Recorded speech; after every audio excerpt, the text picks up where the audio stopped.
Alfredo, how are you? How you doing? Me too. Come on in. How are you? Come on in. Good. Do you have the documents Yes, with you? I have it. I have a friend over there. I just want to see that you have everything so you can.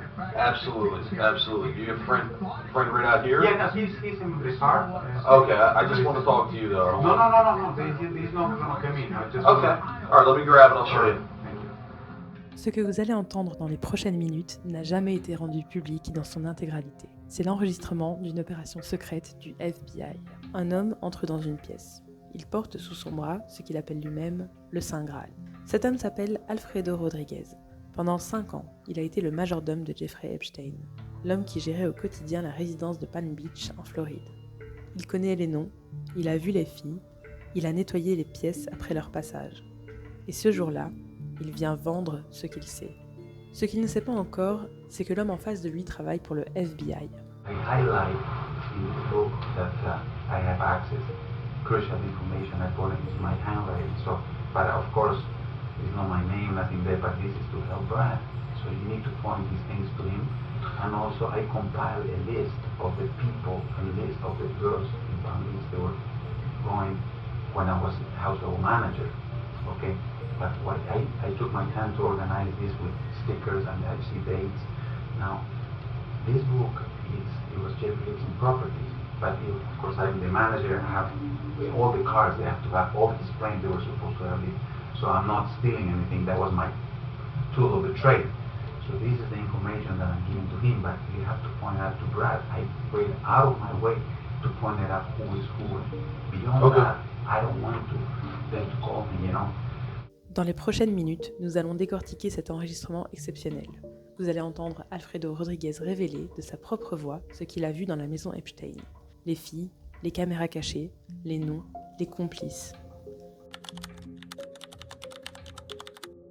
Pour comprendre ce que vous allez entendre, il faut d'abord comprendre qui est cet homme. Alfredo Rodriguez a travaillé comme gestionnaire de la résidence principale d'Epstein à Palm Beach, en Floride, entre 1999 et 2004 à 2005. Son travail était de gérer les voitures, les avions, les livraisons, le personnel, de coordonner tout ce qui entre et sort de la propriété. Il n'était pas un simple domestique, il était les yeux et les oreilles de la maison. Quand la police de Palm Beach ouvre une enquête sur Epstein en 2005, puis le FBI, Rodriguez est convoqué, 2 fois, d'abord par la police locale, puis par les agents fédéraux. Ce qu'il ne leur dit pas à l'époque, c'est qu'il a emporté quelque chose en quittant son poste, quelque chose d'une valeur inestimable. Le carnet d'adresses d'Epstein. Un répertoire en spirale contenant des centaines de noms, de numéros de téléphone et d'adresses, annotés de sa propre main.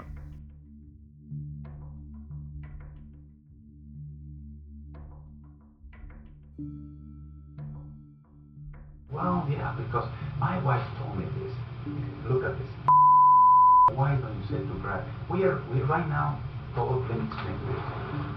We're just about to lose the house in Miami. And I said to Brad, listen, help me. And I provided with the keys. What can you provide me? I have it. Do you have this number? Yes, I do. Yes, I do.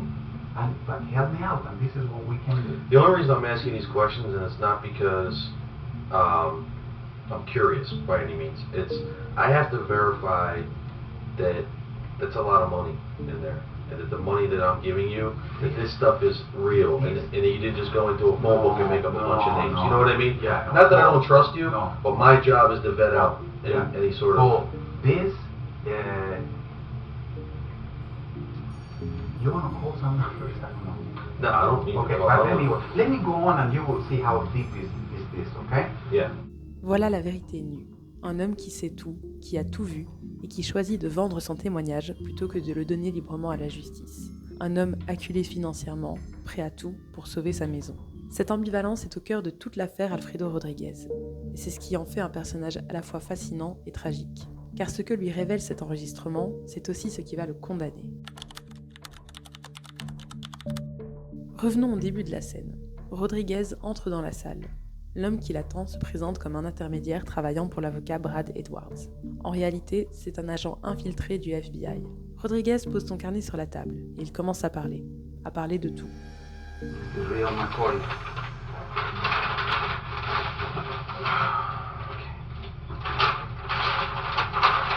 This is all the brunt of this, okay? The they burn this, is that what you said? Yeah, they make it disappear. I get through because, and then I did one to Detective Ricardo, and he said he doesn't have it, but he probably, I don't know where it is, but anyway, here is all the, let me just highlight this for you. Brad is more interested in this Massage, Florida. All the phone numbers of the girls, and when I have the subpoena, they have my right, and they went to the garbage to find these records. Some of these girls, of course, they asked me, do you know? I said, no, or yes, but here's the evidence of names, last names, area codes, okay? Who created this book? Epstein himself. Le massage Florida. Ce terme revient sans cesse dans le carnet. Rodriguez l'explique lui-même. Ce sont les numéros de téléphone des jeunes filles qui venaient à la résidence de Palm Beach pour pratiquer des massages. Un euphémisme que tout le monde dans cet univers comprend. This book was made by Epstein? All his Mercedes, all his planes, they were supposed to have this. He made all of this disappear. So he had a copy of these for everywhere, Yeah. everywhere he was. Of course, he said, I don't have it. Now, can I show you something? Absolutely. This is it. I got something here for you, but I'm going to explain what is that. If you go one by one, for instance, Jean-Luc, he used to own the carrying model agencies all over the world. He used the scout to bring in young girls to Epstein. That's what he's a carrying model bullshit. How do you know that? Because he called me, I said, Alfredo, I have 2 females for him. Personally, I would pick him up in the airport. So you would pick up the girls? With him, yes. Okay. All the time. Okay, now. Now you knew he was having with these girls? No, he was not involved. He will leave these girls. He will, every will operate a plane. He will back to Paris. No, I'm talking about Epstein. Yeah. You knew Epstein was having with these girls that this guy I James didn't said? see them, but of course you are an adult. I have 2 girls, all the Luella and the Gardner we saw, and we looked the other way because once after he leaves the house, we will find condoms and the vibrator. But I went through these 2 hours of testimony, you know. Okay. Jean-Luc Brunel, directeur des agences de mannequins Karine Models et MC2 Model Management. Un homme que Rodriguez connaît personnellement. Selon lui, Brunel était le recruteur, celui qui trouvait les filles à travers le monde et les acheminait vers Epstein. Rodriguez lui-même allait chercher ses filles à l'aéroport.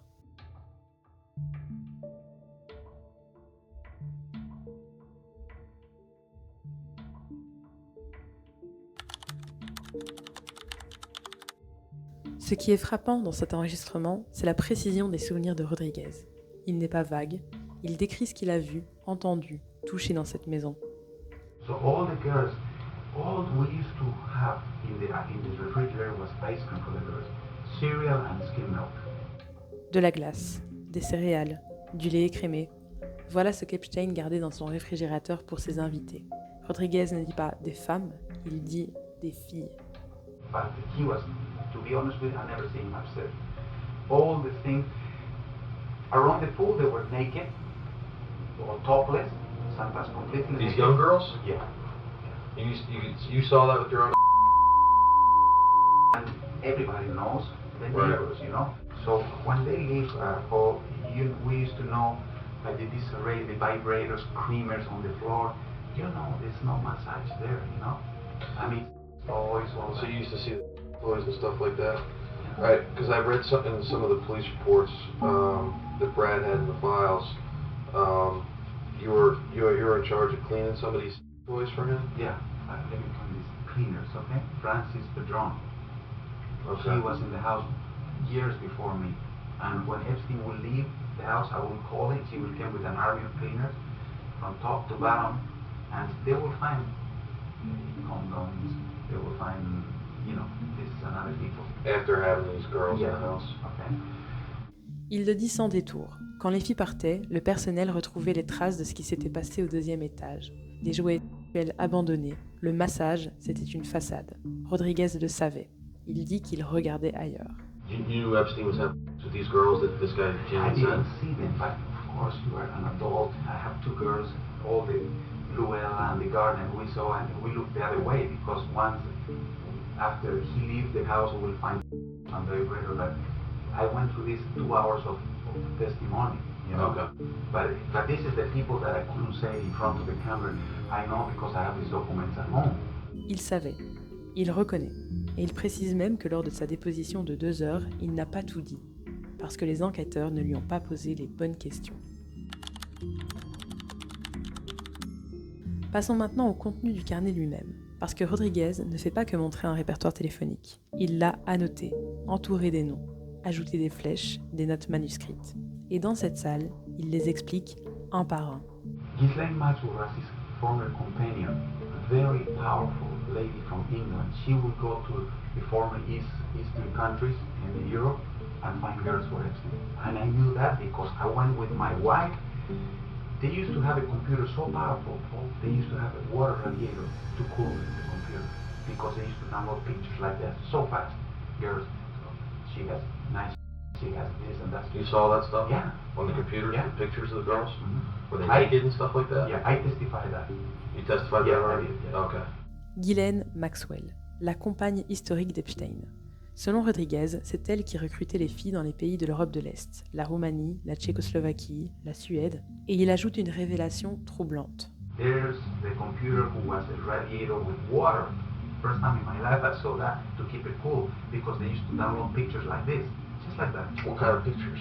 Naked girls from Sweden, from Romania, from Czechoslovakia, from Brazil, from All Colombia. minors? All young girls? Very young, very young. Like when you say very young, how young are we talking about? 16, 17. The teenagers, they have braces, most of them. Younger than that though? Yeah, yeah. Okay. And Now- this guy from Citrix, he erased all those images. I'm assuming. You're because, assuming? Yeah, because, Were you there when he came and did it? no, that was after my time. Okay. Des filles avec des appareils dentaires. Voilà le témoignage d'un homme qui a vu ces images de ses propres yeux. Continuons avec les autres noms. Now this is a very important one. Leslie Wexner, he was Jeffrey Epstein's boss. He owns a limited Victoria's Secret big box, Right. 3 times more than Epstein. Wow. And NA Properties in Ohio, I used to call for my insurance, New Albany, Ohio. They asked me about the thing, and I said, well, I didn't know. There it is, address, phone numbers. Alan Dershowitz. They asked me, do you know Mr. Dershowitz? Yes, he was in the house. What kind of, he drink wine. Where did he sit? By the pool. Where's the girl? Do you know our phone numbers? No. I know, he said, Who asked you this? in court, in the deposition. Oh, okay. The attorney said Yeah, this. yeah.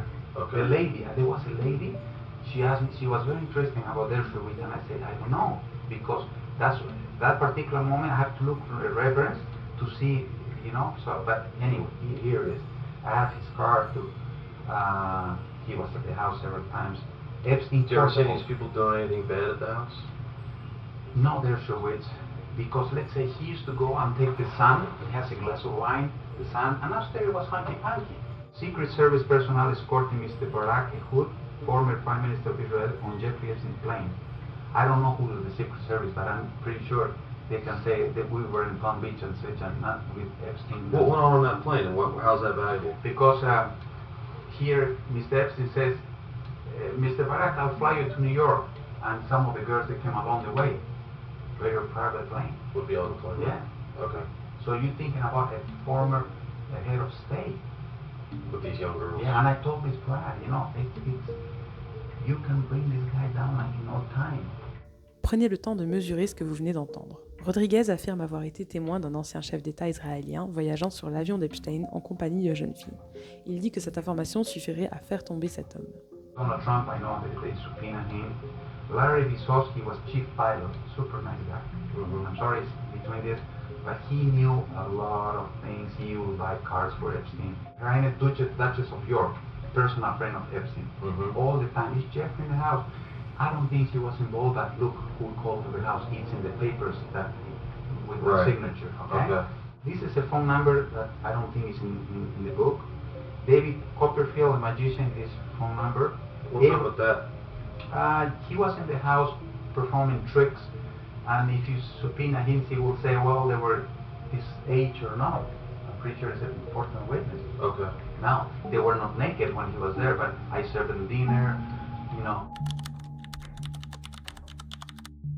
Epstein ne se contentait pas de Palm Beach. Rodriguez énumère ses propriétés à travers le monde et pour chacune, il a des informations précises. Epstein owned a house all over the world. Palm Beach, Paris, New York, Sorro Ranch in New Mexico, the islands, okay? Another thing Brad wants to know, massage in the island. Little St. That's James. Private Island? Yeah, it's by Google, it's called Little St. James, but he renamed the island Little St. Jeff because of Jeffrey Epstein. Massage Island. I don't know if any of these girls they came in Manhattan when any of the employees, females or males, were supposed to stay for business. He owned a building, apartment building, empty, only for his models. There it is. The address, I put apartment for these my handwritings, okay? For his models, you mean the girls that he, This is something this lady attorney asked me if I know his email addresses, and here they are.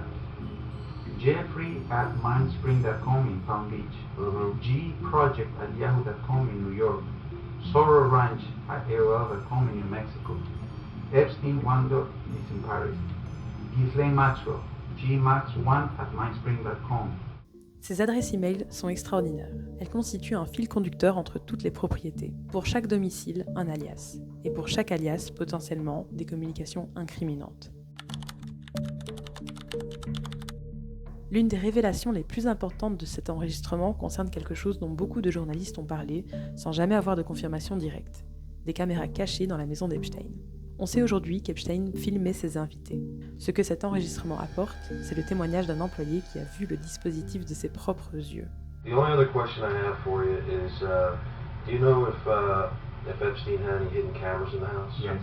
He did? Yeah. Where were the hidden cameras at? One in the garage and one, this is his bed, and he used to have a alarm clock, and what was always the shutters that were closed. He was crazy about somebody peeking, and this would project the time on the wall at night, and in there was a camera.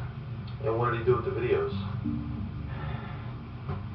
You don't know? No. But how did you know he had a video camera there? I saw that on the internet. The police discovered those cameras. Oh, really? Alright. But you don't know where any of that stuff would be or anything? Rodriguez confirme 2 caméras cachées, l'une dans le garage et l'autre dans la chambre d'Epstein, dissimulée dans un réveil projecteur. Il ne sait pas ce que sont devenus les enregistrements, mais il a une idée de qui pourrait le savoir. You know, if you contact the Citrix guy, you can subpoena him and he cannot lie. Because there's some records that they will stay, even if you erase them. I know a computer expert will say they're somewhere in the memories you can retrieve. Hopefully, you know. Okay. And if he would tell the truth, he will say, yes, I was supposed to be doing this and that. Tim Newcomb. C'est le nom que Rodriguez donne pour le technicien du système Citrix, celui qui venait entretenir les ordinateurs ultra sécurisés de la propriété. Selon Rodriguez, cet homme avait potentiellement accès à tout, les disques durs, les images, les communications. Alfredo Rodriguez a tout dit. Il a montré le carnet, expliqué les annotations, donné des noms, raconté ce qu'il a vu. Et maintenant, l'agent infiltré sort l'argent. Let me get you your money, buddy.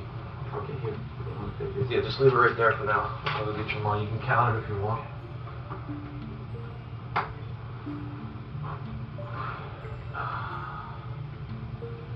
I might as well give you this bag to take with you. You can't walk out of here with this kind of cash. Go ahead and count it. And while you're counting it, I'm going to call Brad and see if he has any additional questions real quick before I let you go. Rodriguez compte l'argent. Il est soulagé. Il croit avoir réussi son coup. Et là, tout bascule. Hello, how are you? Good, man. How are you doing? Stand up. Stand back. What I done? What? What I have done? What are you done? We're going to talk about Yeah, it. yeah, we're done. Go ahead. Go to the car. We're going to talk about what you're doing. Yeah, we just want to... You have any weapons on you, Alfredo? No, sir. No. What about out in the car? No, no. Does your buddy have one? No, sir. No. I have. All right. Well, relax, dude. You're not in any harm right now, but we're going to talk about what's going on. Alfredo Rodriguez est arrêté. L'opération est terminée. Il plaidera coupable d'obstruction à la justice en 2011 et sera condamné à 18 mois de prison fédérale. Il ne verra jamais le vrai procès d'Epstein. Il mourra d'un mésothéliome, un cancer rare et foudroyant, le 1er janvier 2015 à l'âge de 60 ans, moins de 6 mois après le diagnostic. Revenons sur ce que nous venons d'entendre ensemble. Cet enregistrement est unique, parce qu'il nous donne accès à quelque chose que les procès et les rapports officiels ne donnent jamais. La voix brute d'un témoin direct, dans un moment de confiance totale, qui croit parler à un allié. Voici les points les plus importants à retenir. Premièrement, le réseau était structuré et international. Rodriguez ne décrit pas un homme seul et pervers, il décrit un système. Un réseau avec des recruteurs tels que Brunel, des gestionnaires immobiliers dans chaque ville, des techniciens dédiés à la sécurité informatique, des avocats pour régler les problèmes et des employés de maison tenus au silence par leur statut précaire. Deuxièmement, les filles étaient très jeunes et tout le monde le savait. Rodriguez est explicite. Des adolescentes avec des appareils dentaires, des filles dont les numéros de téléphone de leurs parents étaient dans le carnet, parce qu'elles étaient trop jeunes pour avoir leur propre numéro de téléphone. Troisièmement, les caméras et un chantage potentiel. Des caméras cachées dans la chambre d'Epstein. Des visiteurs de haut rang. Et donc la question se pose. Ces enregistrements ont-ils servi de levier? C'est la thèse du chantage systématique. Et Rodriguez, sans jamais la formuler explicitement, en donne les éléments concrets. Quatrièmement, la justice a été entravée. Et Rodriguez lui-même en est la preuve. En choisissant de vendre l'information plutôt que de la remettre librement, Rodriguez a lui-même contribué à retarder la justice. Mais pourquoi l'a-t-il fait? Peut-être parce qu'il avait peur, parce qu'il était précaire, et parce que la police de Palm Beach lui avait clairement montré qu'Epstein était protégé. Cinquièmement, ce qui reste dans l'ombre. Malgré tout ce que contient cet enregistrement, de nombreuses questions demeurent sans réponse. Où sont les vidéos des caméras cachées? Que contient exactement le disque dur effacé par le technicien Citrix? Qui, parmi les noms du carnet, a réellement été convoqué devant la justice? Et pourquoi tant de témoins clés, Brunel, Rodriguez lui-même, sont morts avant tout grand procès? Alfredo Rodriguez est mort en emportant une partie de ce qu'il savait. Le carnet, lui, a survécu. Publié partiellement par le site Gawker en 2015, le même mois que la mort de Rodriguez. Comme si quelque chose attendait qu'il disparaisse pour sortir. L'affaire Epstein n'est pas close. Des noms restent protégés, des archives restent classifiées, et des gens qui étaient dans ce carnet occupent encore aujourd'hui des positions de pouvoir. Ce que vous avez entendu aujourd'hui, c'est la voix d'un homme ordinaire, qui a vécu dans les coulisses d'un pouvoir extraordinaire. Un homme imparfait qui a fait des choix discutables, mais un homme qui, dans cette pièce, avec un agent du FBI, a dit la vérité. Cette vérité méritait d'être entendue. Si cette vidéo vous a plu, n'hésitez pas à vous abonner, à laisser des commentaires et à liker pour m'aider dans l'algorithme. A très vite pour une nouvelle vidéo.